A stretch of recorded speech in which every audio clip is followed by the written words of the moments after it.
难道这台会是采用高通处理器的梦幻笔电？各位观众，没想到吧？在 Snapdragon X Elite X Plus 之后，2025年的高通又发表了 Snapdragon X 系列的新成员，这次就叫做 Snapdragon X， 也就是标准版定位的处理器。而在我手上呢，就是华硕新推出的 ZenBook A14 超轻薄 AI 笔电。除了搭载刚刚提到的 Snapdragon X 处理器之外，我觉得最大的亮点就是这次华硕终于帮高通 Snapdragon X 行动平台开了一个非常适合的专属模具。华硕除了在 A 面、C 面、D 面大量采用我们之前介绍过的 Cerulean 高科技陶瓷铝合金，这个材料特别的地方就是在提供足够的抗磨损以及结构强度的前提下，还可以维持轻薄设计。这让我手上的这台 ZenBook A14 的整机重量最终控制在非常轻的980克左右，另外还有更轻的899克的 IPS 萤幕版本。而且不仅如此，真正的亮点是我们把后盖拆了，可以看到华硕不只上了双风扇散热模组，而且下面还塞了70瓦时的大电池啊！对于一台采用高通处理器的笔电来说，这个电力可以说是超级够用。此外，ZenBook A14 的开价也更趋向亲民。如果你还记得的话，从 X Elite 刚出来落在5-6万以上的高价位，那随着 Snapdragon X 的登场，这次 ZenBook A14 的开价会落在3-4万左右。对于追求轻薄、效能足够、长续航，然后又想有一定外观质感，但同时预算又有限的朋友，3万多就还算是可以轻易入手的级距，也算是巧妙的避开 Lunar Lake 这种更高的价位带。嗨，欢迎回来，我是驴子。总之，今天就让我们一起看看华硕这次开了全新模具的高通 AI 笔电实际表现究竟如何。准备好，那我们就开始咯。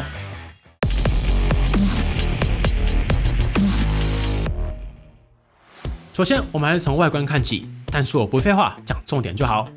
我觉得ZenBook A14这次最大的亮点就是华硕ZenBook系列终于为高通平台开了一个非常适合的模具。以目前高通处理器的实际表现和适合的族群，正是那些追求超长续航能力，然后需要轻薄好携带的上班通勤族、文字工作者。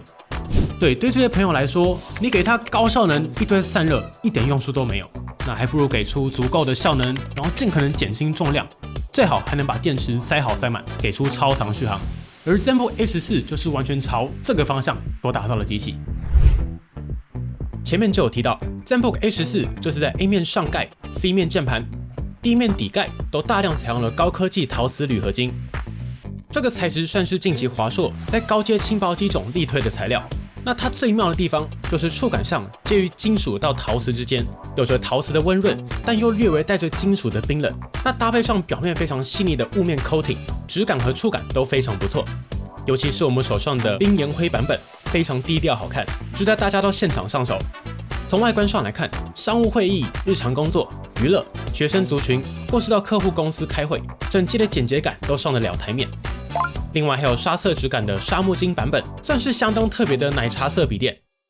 不过也不仅如此，高科技陶瓷铝合金在好看的同时，其实结构强度和耐刮表现都不错，并且 ZenBook A14 还通过了美国军规 MIL STD-810H， 包括高温、低温、冲击、震动以及不同海拔的耐用性测试。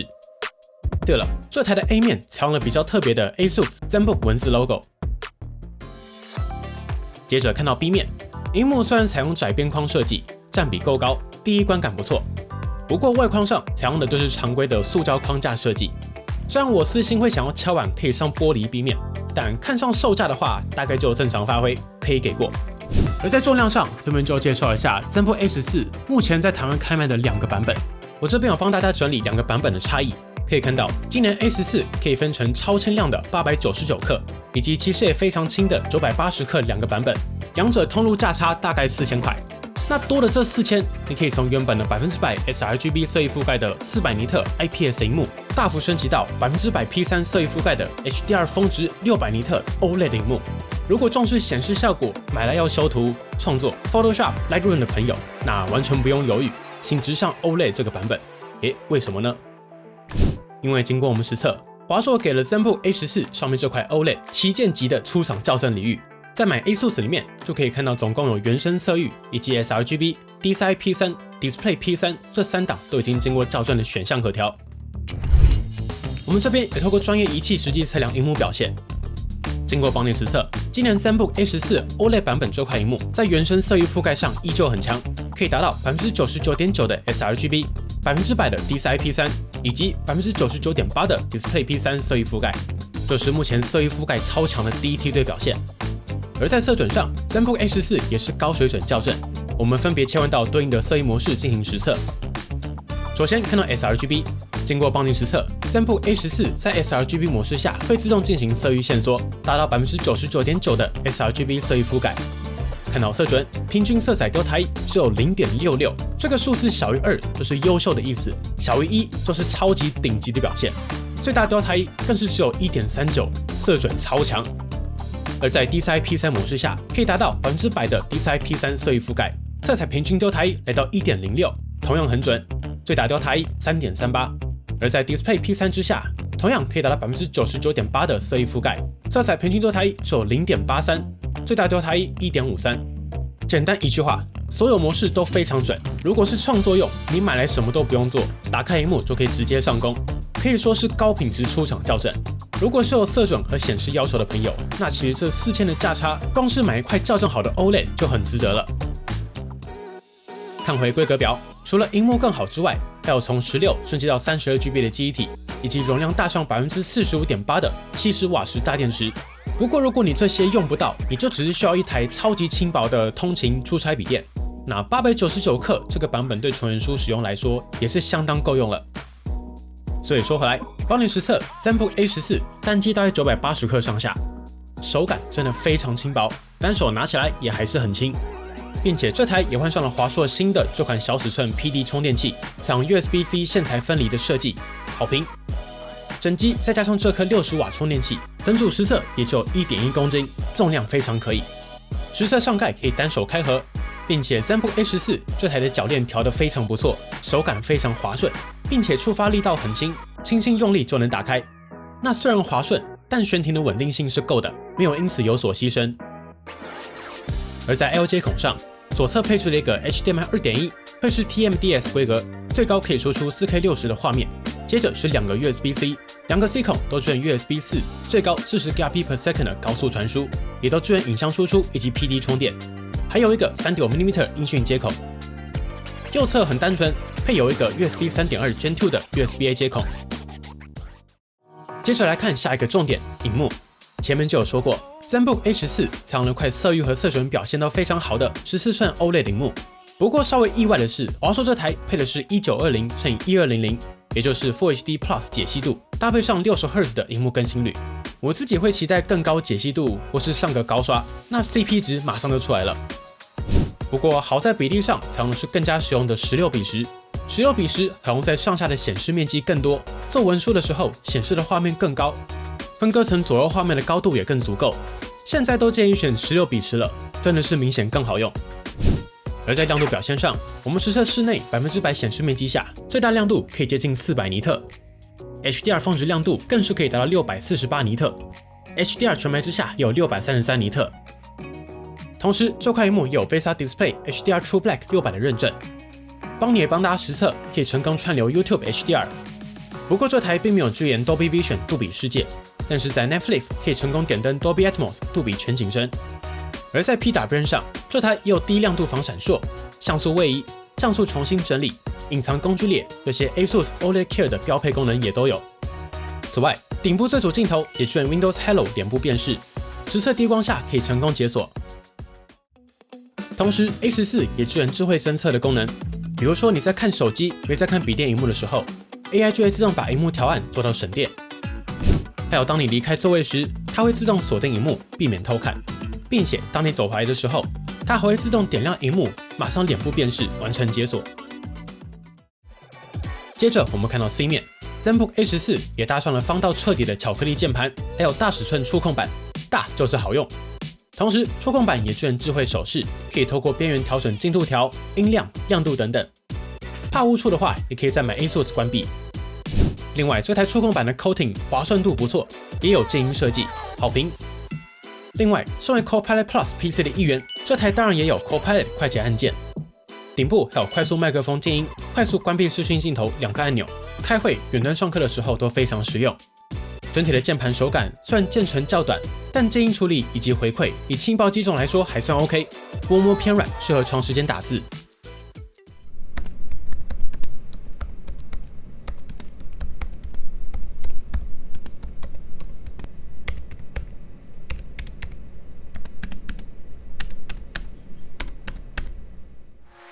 接着我们就废话不多说，直接进入到大家期待的效能测试吧。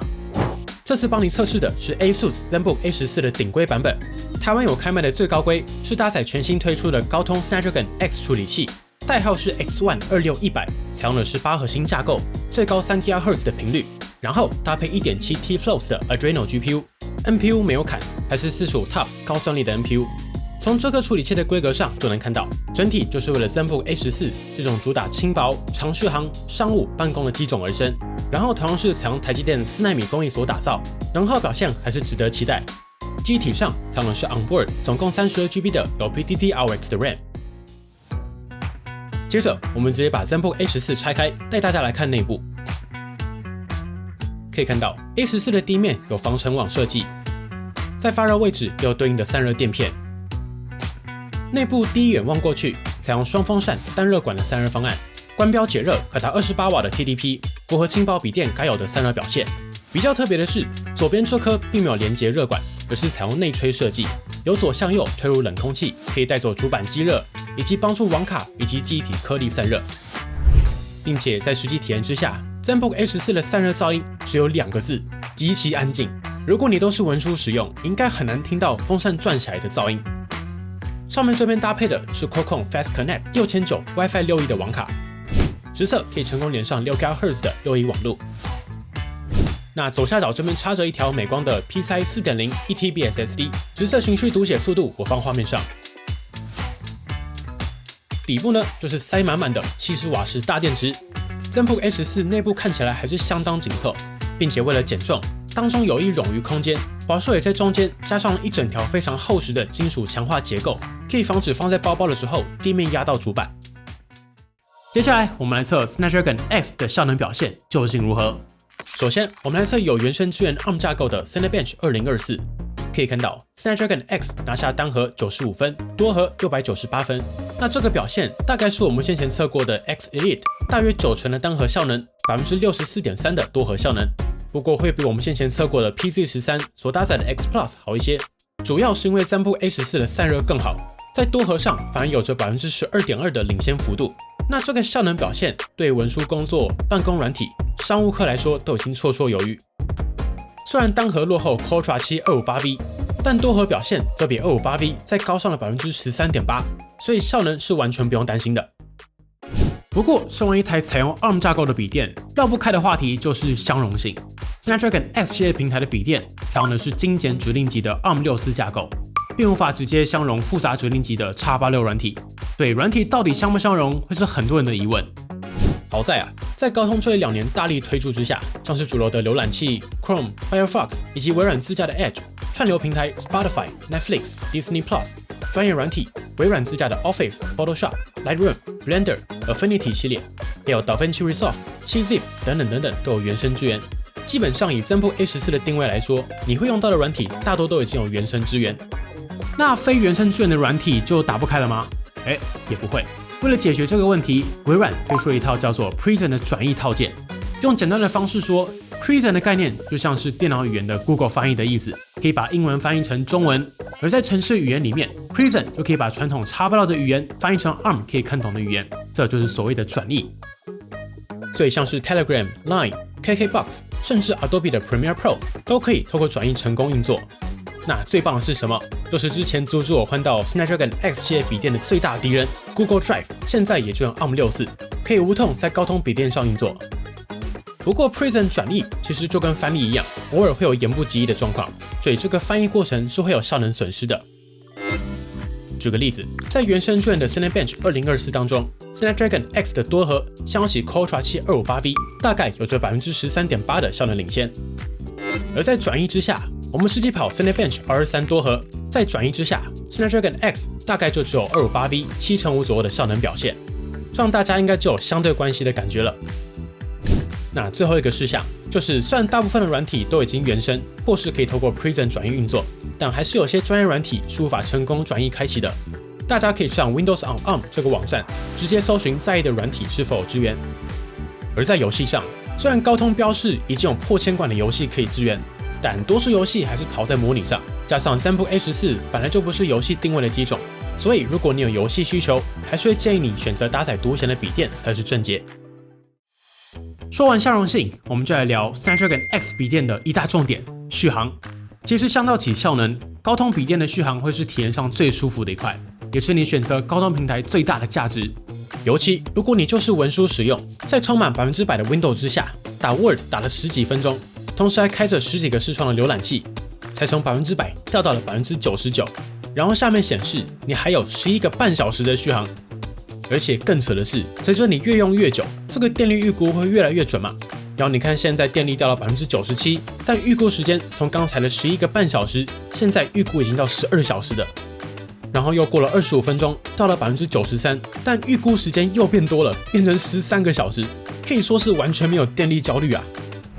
我们这边就直接实测重度的文书编辑，早上10点上班，中午休息1个小时，一直到晚上7点下班。中间透过 Edge 的 YouTube 网页直接播放背景音乐，音量大约是20-30%，同时开的网页大概会有15到20个，期间还会开着 Telegram、Word、Excel 来回发 Gmail、打稿子、上传下载档案等等，非常标准的文书工作者。这样一天下来，电力是完全无需担心的。你想要在上班时间把它用完，非常不容易。实测几天下来，最好的情况还有30-40%的电力，稍微加班最低的一次也还有20%到25%以上的续航力。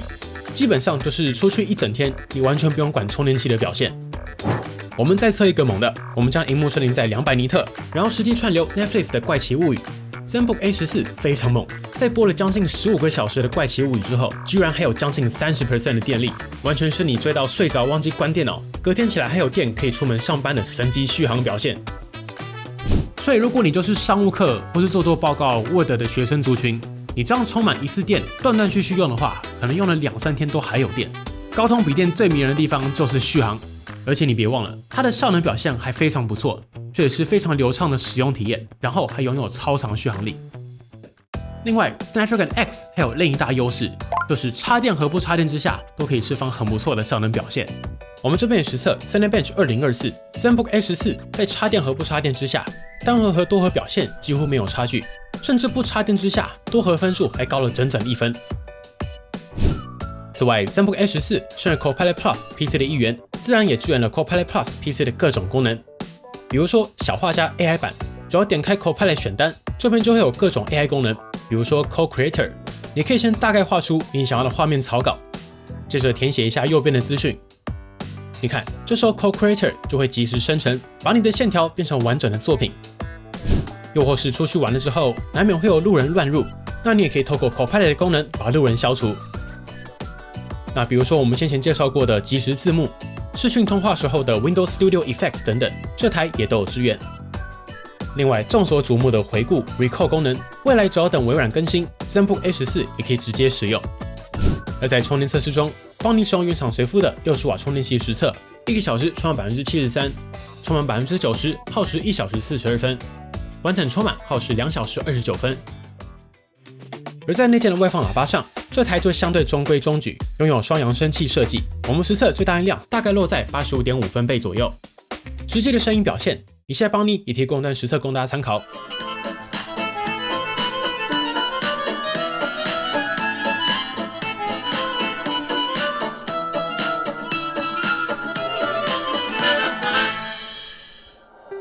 整体来说 ，ZenBook A14 我个人觉得算是 Snapdragon X 系列比较好的形态，把机身质感拉高，重量大幅减轻，提供够用的效能，然后在电池做到超长续航，重点价格也趋向亲民，那才是我觉得目前更适合高通 X 系列的主要战场。不过要说期待的话，我个人可能会期望还可以堆萤幕规格和玻璃壁面，整体的体验和质感会再提升。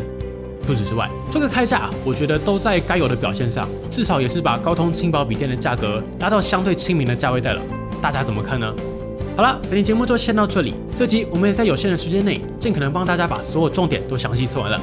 如果还有任何问题，都欢迎底下留言一起讨论啦。如果喜欢本期的节目，不要忘记订阅邦尼，并且打开小铃铛，及时收到我们最新的评测通知。当然，你也可以在 Facebook 邦尼 AI 小助理、Instagram 以及 Line@ 找到我们。如果还有其他问题，别忘了底下留言。那我们就下期影片再见喽。